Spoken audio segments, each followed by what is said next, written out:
Joining us this morning are members of Loyola Blakefield's Board of Trustees. I would invite our board members to just stand and be recognized. Thank you.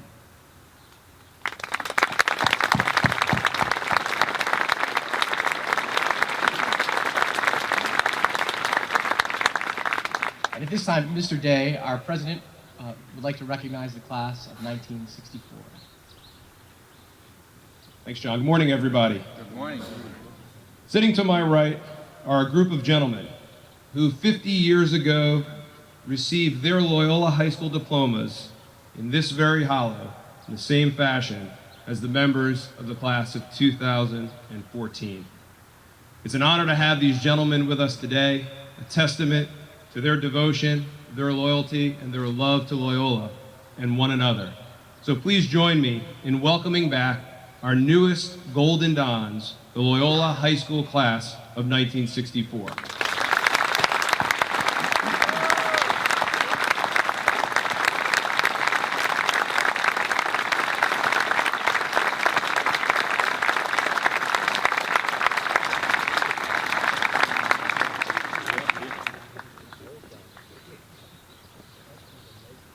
It really is a wonderful thing to be in the hollow with these young men in the class of 2014.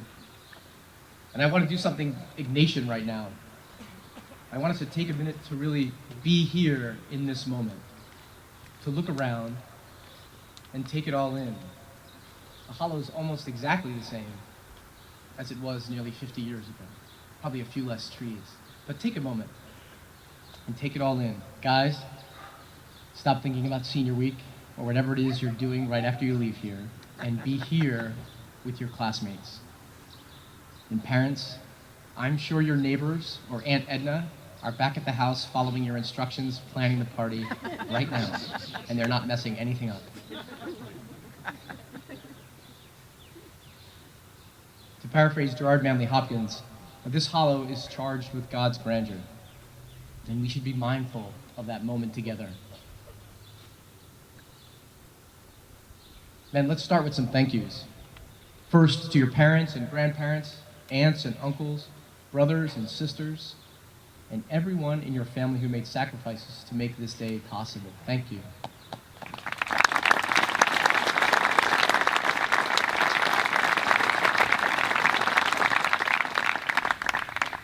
To our teachers and all who are part of Loyola Blakefield, whose faith, hard work, and encouragement helped build you a strong foundation that reflects who you are as dons and children of God. So thank you, teachers.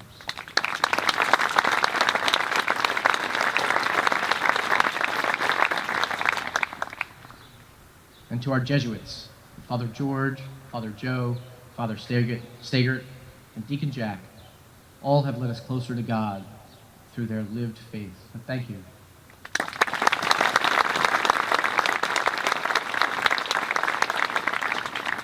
So I want to do three things this morning in 8 minutes.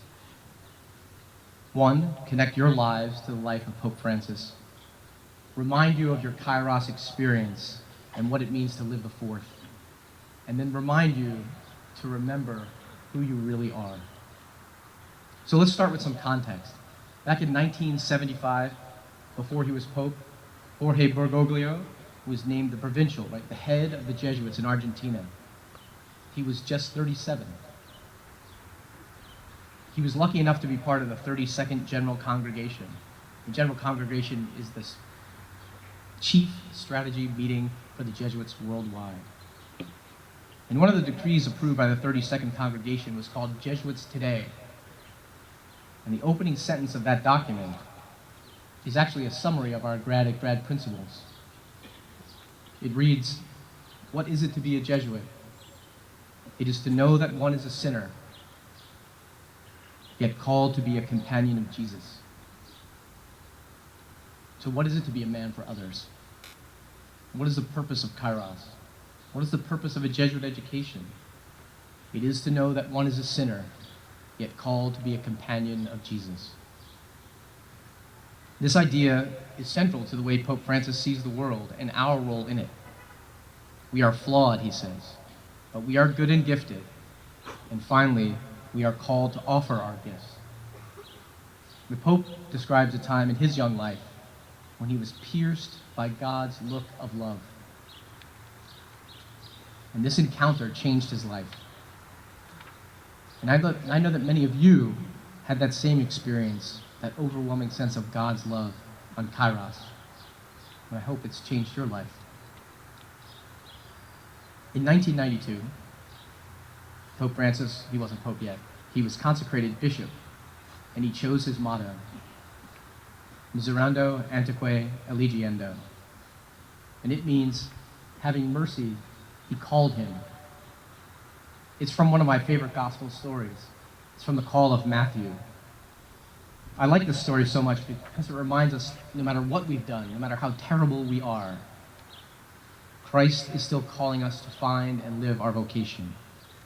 Right? You guys remember Matthew, right? He was a tax collector. He was a jerk. He was a pretty terrible guy. He squeezed pennies out of people who didn't have them. His mom probably didn't like him very much. Yet Jesus still calls him. He points him out in the crowd, and he calls him. He looks at him with love, and having mercy, he calls him. Matthew had his entire Kairos experience right there in those 10 seconds. He makes a choice to live the fourth right there, and his decision helps change the world. You can see the roots of Kairos and what it means to live the fourth throughout the gospel. And the term live the fourth actually comes from the spiritual exercises of St. Ignatius of Loyola. It's a retreat that's broken into 4 weeks that focuses on God's unconditional love, the life of Christ and the call to discipleship, suffering with Jesus, and finally the fourth week, being missioned and empowered by Jesus to go out and change the world. You, like Pope Francis, know that you are loved and you're called to live a life that reflects that love. Just about all you need to know about living the fourth can be found in the Road to Emmaus story in Luke's Gospel. You know the story, right? 2 disciples walking on the road to Emmaus after the crucifixion. They're worried, they're scared, they're desperate, and they're afraid. And they're so caught up in their own worries, they don't recognize Jesus walking along with them right there and talking with them. It's the worst day of their lives, and they desperately need Jesus, and they don't recognize him. And then something amazing happens. And then, as they approached the village where they were going, Jesus acted as though he were going farther. But they urged him, saying, "Stay with us, for it is getting toward evening, and the day is now nearly over." So he went to stay with them, and when he had reclined at the table with them, he took the bread and blessed it, and breaking it, he gave it to them. And their eyes were opened, and they recognized him, and they said to one another, "Were not our hearts on fire when he was with us?" What did they do? They acted out of love and generosity. They invited Jesus into their lives. They invited him in. And as soon as they do this, as soon as they stop moving, break bread together in community, they see Jesus and they say, "Were not our hearts on fire when he was with us?" The Jesuit Pierre de Caussade must have been thinking about this gospel when he wrote, "There is not a moment in which God does not present himself under cover of some pain to be endured, some consolation to be enjoyed, or some duty to be performed." And he goes on and says, "God's treasure is everywhere. It is offered to us at every moment and wherever we find ourselves, all creatures, friends or enemies. Pour it out abundantly.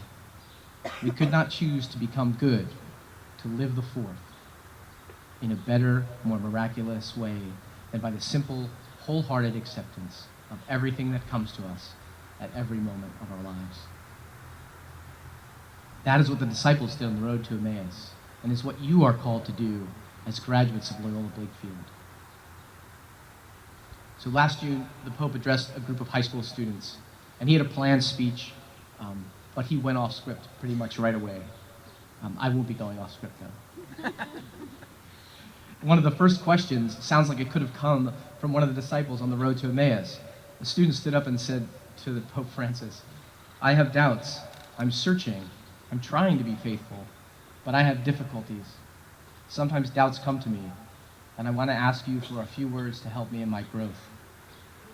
If you'll indulge me for a second, I'll read what Pope Francis said. It's beautiful, and I think it applies to you guys. The Pope answered, "Walking is an art.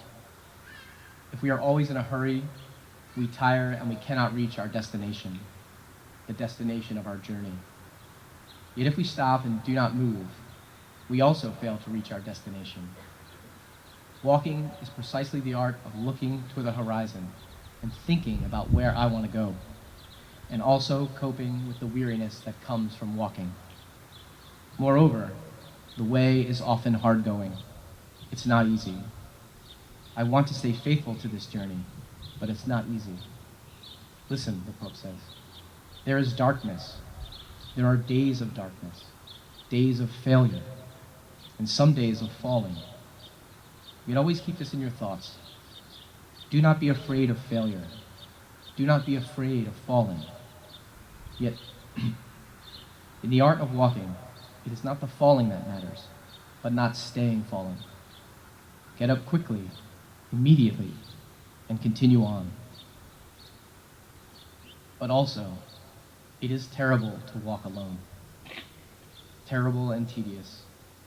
Walking in community, with friends, with those who love us, this helps us. It helps us arrive precisely at the destination where we must arrive." I don't know if I have answered your question, the Pope said. Have you understood? You won't be afraid for the journey.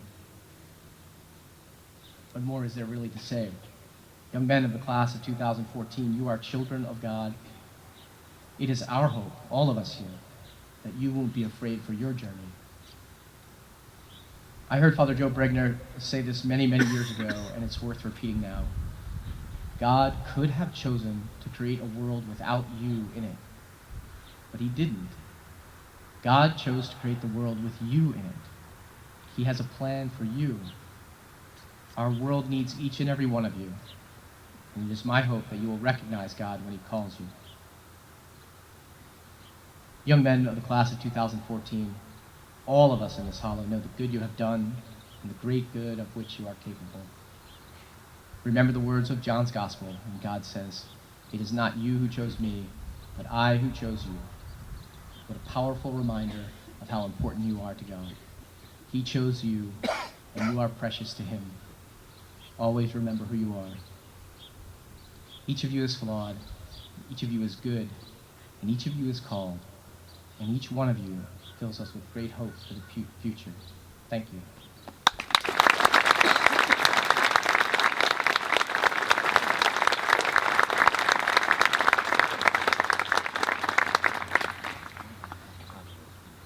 And now we're going to begin the conferral of diplomas.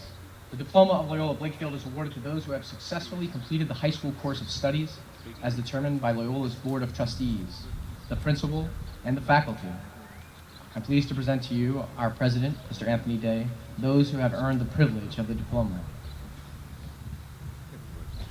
Before we award all of the diplomas, we'd like to take a moment to recognize one member of the class who isn't with us today.